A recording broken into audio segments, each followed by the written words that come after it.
Hi, and good afternoon. So I'm actually going to be starting off my live lesson a little bit different than usual. I'm going to start off by reading my favorite books, and this book is called Perfect. And a lot of times I like to read this, especially if I'm doing a drawing lesson, because this book really shows how things don't have to be absolutely perfect. So I'm going to be reading this book before we even get started on our drawing. So Perfect by Max Amato. What a great name. This page is perfectly clean, just the way I like it, and just the way it's going to stay. Squiggles be gone and smudges. And you too. No pencil can mess with me. No pencil can mess with me. Bleh. Hey! Get back here.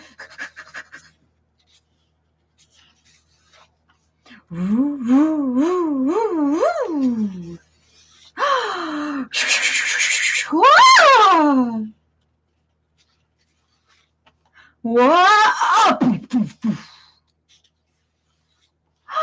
Look at this mess. It's everywhere. Oh, seriously, everywhere. That's it. Prepare to disappear. Uh-oh. Dun, dun, dun, dun, dun, dun.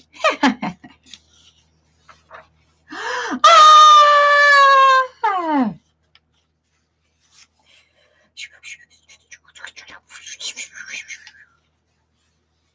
Dun, dun, dun, dun, dun. Oh. I'll never be able to fix all of this. Why? No! Hmm.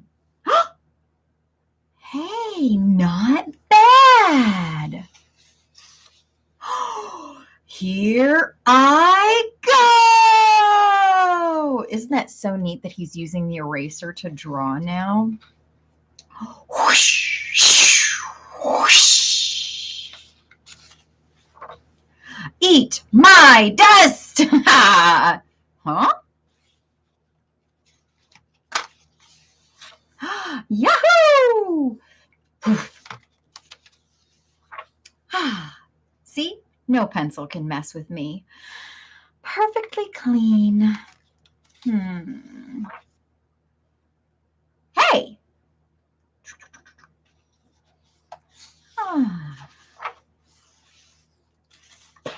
P. Perfect. I love this book because I think a lot of times we get really scared to use our eraser. And this is actually a different kind of drawing that you can do where you're doing a negative drawing where you make the entire paper gray. And we won't be doing that kind of drawing today, but we should do one of those in the future.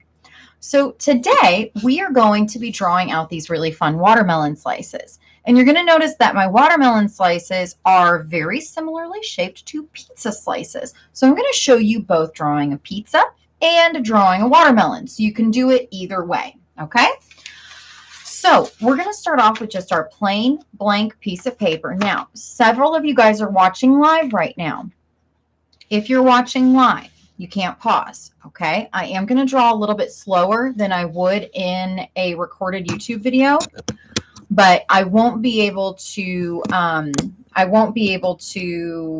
there we go,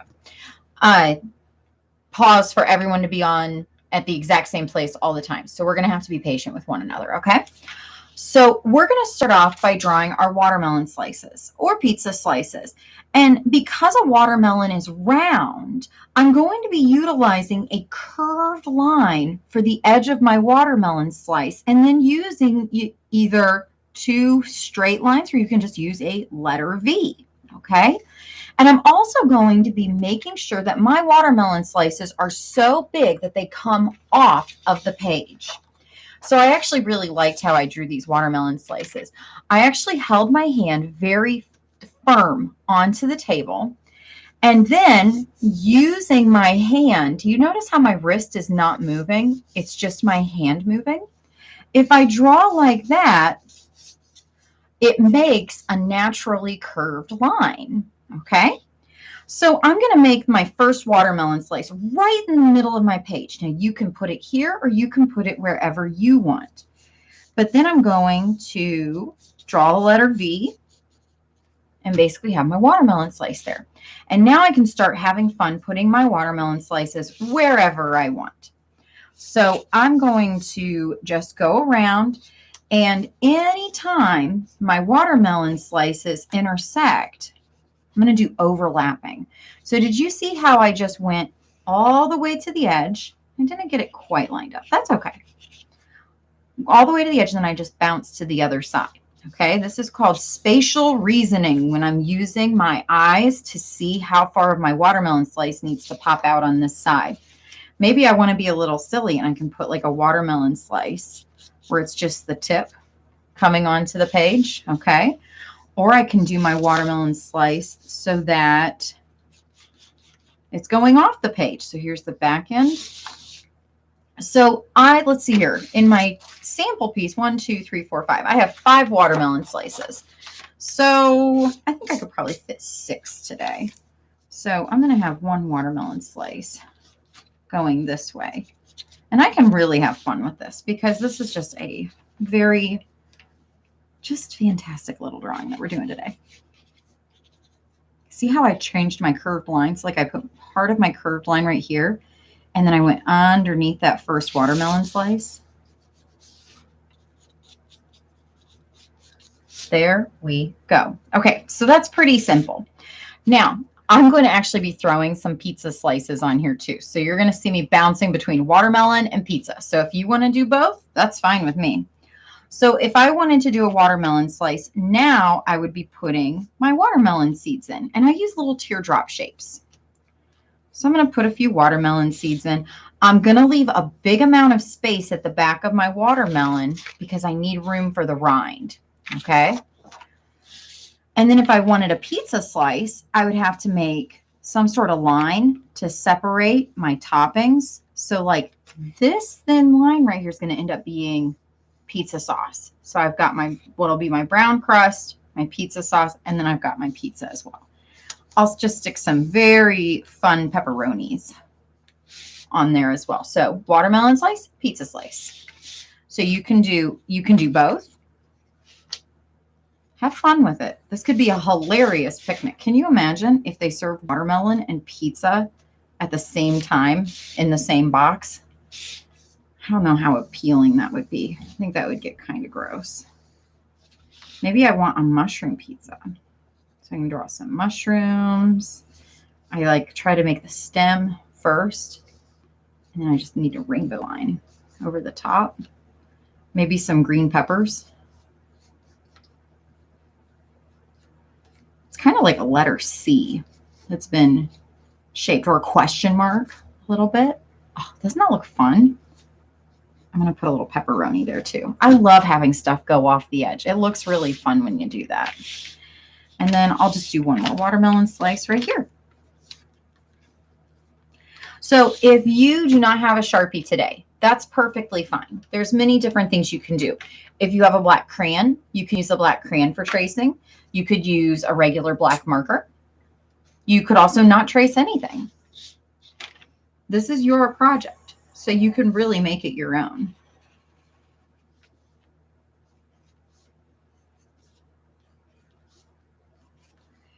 Now, if you have not ever had the chance to look around on my YouTube channel, there's lots of lessons on there from spring 2020. And they're all in this format where we're drawing together, sculpting together. And I was very conscientious, which means that I was very thoughtful to make sure that I used materials that were easy for you guys to find at home. Some of my favorite projects are when I did the foil painting. And I also did, I really love the puppets project that I did. where we did pipe cleaner puppets. That was really fun. Did a lot of stuff with cardboard. So if you haven't had the chance to check out those lessons and you're looking for a way to fill out the rest of your summer or the beginning of your fall, however you see the month of August. Doesn't that pizza look hilarious? I love it.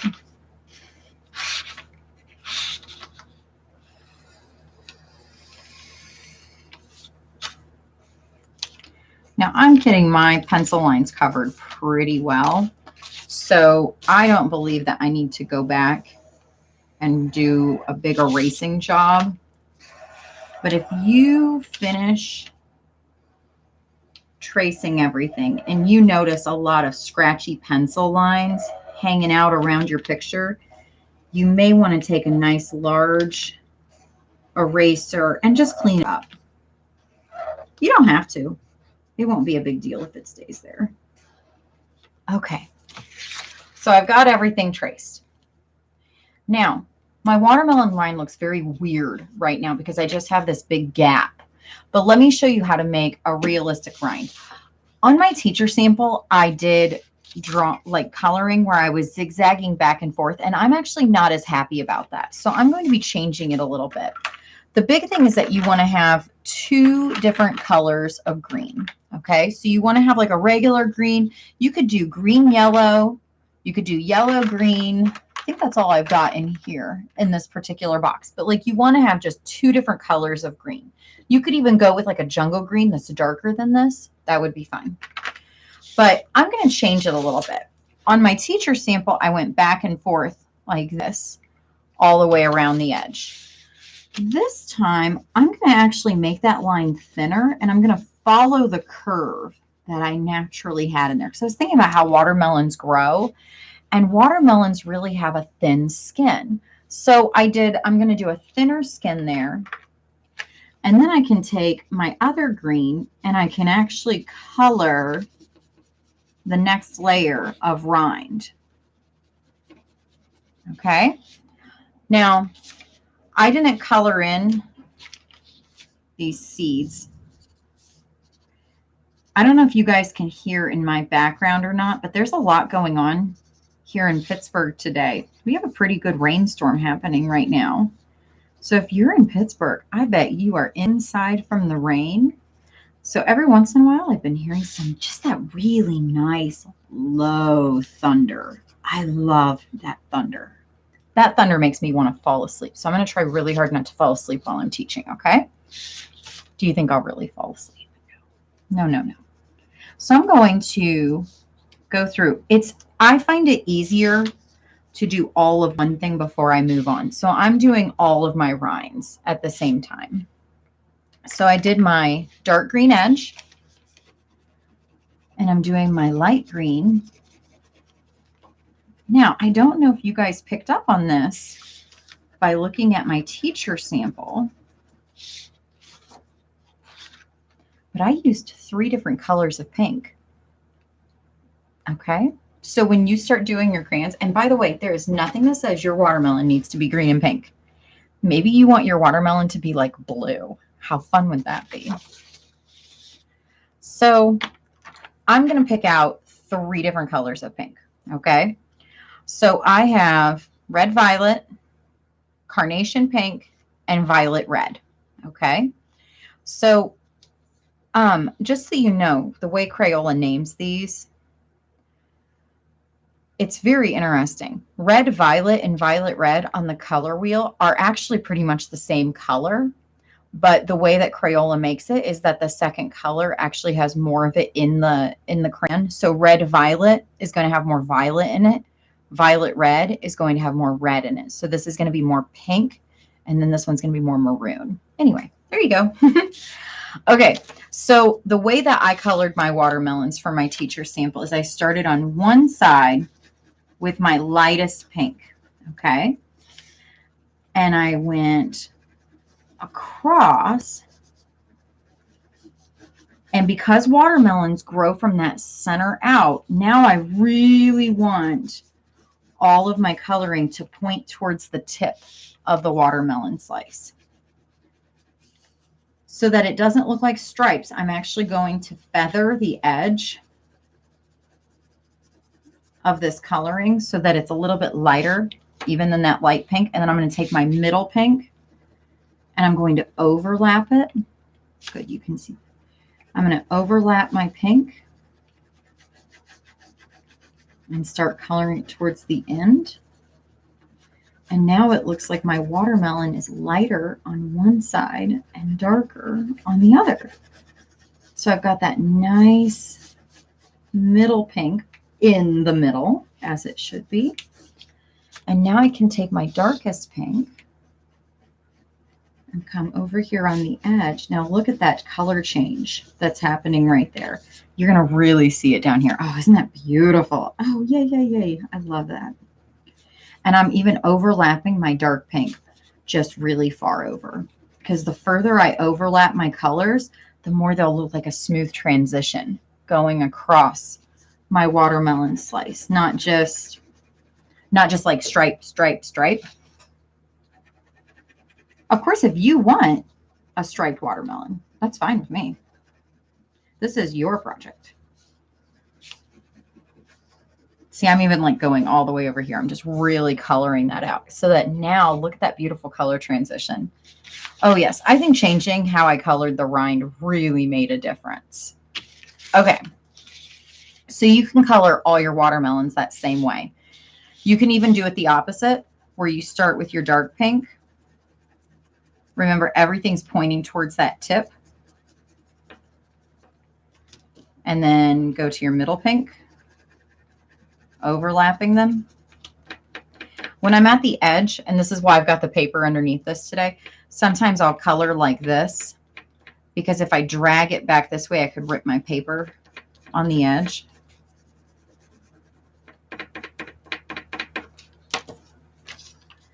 And then fill in that pink on this side. There we go.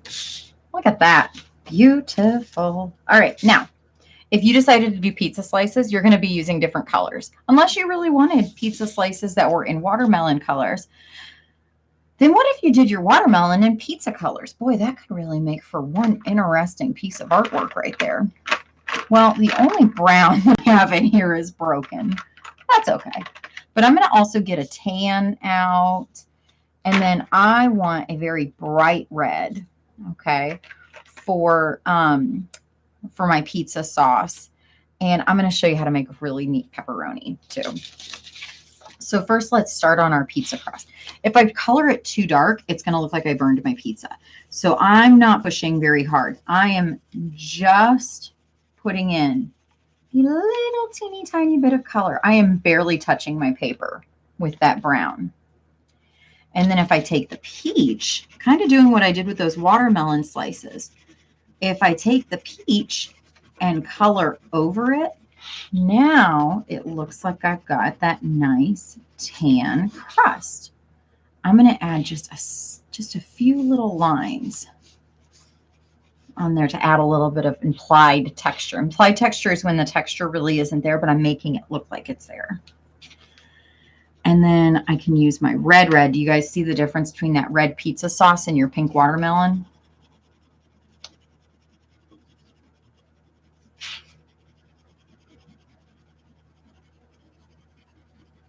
Color that all the way across. Now I grabbed dandelion. To me, dandelion is the best pizza cheese color. If you don't have dandelion, use your regular yellow and you can layer it a little bit with the peach, and that'll give you a very close coloring of the dandelion. Or just do yellow cheese.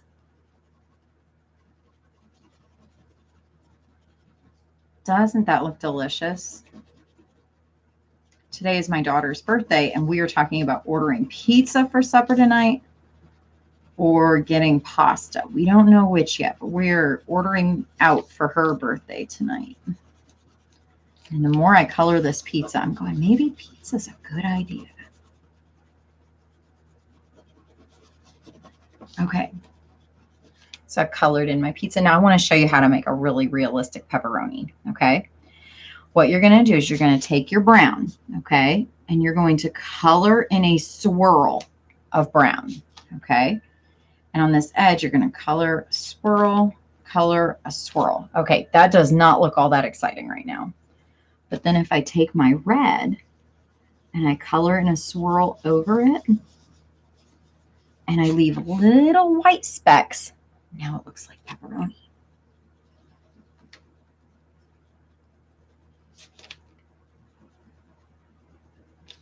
Doesn't it? Look at that. Let me get it real close to the camera. Ta-da! All right. So let's say that I've gotten all of this colored, okay?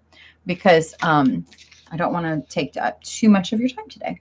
So let's say that I've gotten all of this colored. When you're ready to put in your background, this is the most important thing to remember. I mean, you can do it however you want, but if you want your food to be the most prominent thing on the paper, you want to make your background a little bit more plain, okay?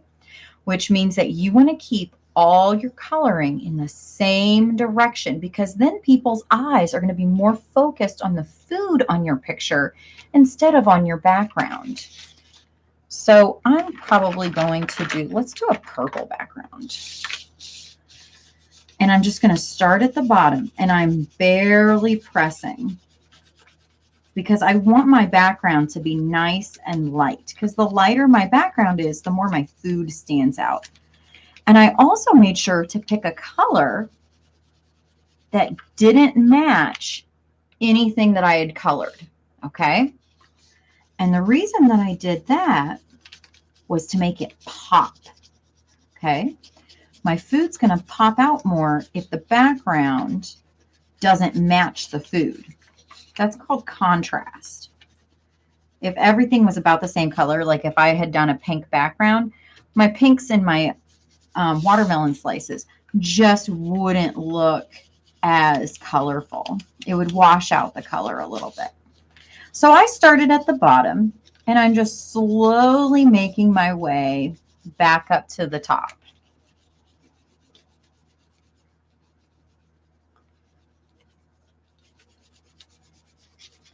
All right.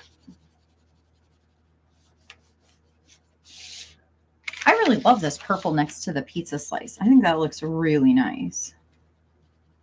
I'm going to start coloring just a little bit faster because I've noticed that watching me color may not be as exciting as I think it is. So I want you to make sure that you're taking the time. I got a little bit sloppy there. Oh well. Deep breath. It's always so frustrating when you want to color something to your absolute best and then it gets off a little bit. Oh, that can be so frustrating. So when I do that, I always remind myself, take a deep breath. After I take my deep breath, I look at it and think, okay, is there anything I can do to fix it? Many times, if I just take a little bit of time after I take that deep breath, I can find a way to fix my problem. The deep breath gives your mind just a second to clear out a little bit, because angry thoughts and feelings really, really fill up your brain. I think I could spend an entire day just gently coloring things. What about you? Whoop. Remember, I'm near that edge. I'm going to start using my... So I pick up the crayon, pick it up, pick it up, pick it up, pick it up. There we go. So I got my background done. All right. So we're going to pretend, bing, bang, boom, that all of this is colored. I am so happy that you had the chance to join me today. Isn't it really neat when you can see that you've done something twice and you can see where you've improved? I love that. All right. It has been fabulous to spend this wonderfully rainy afternoon with you. Unless you're watching this at a later time, and then maybe it's like a sunny morning or midnight or something. I don't know. But regardless, I am so happy to have spent some time with you today, and I hope that you have a very wonderful rest of your day. I'll talk to you soon. Bye.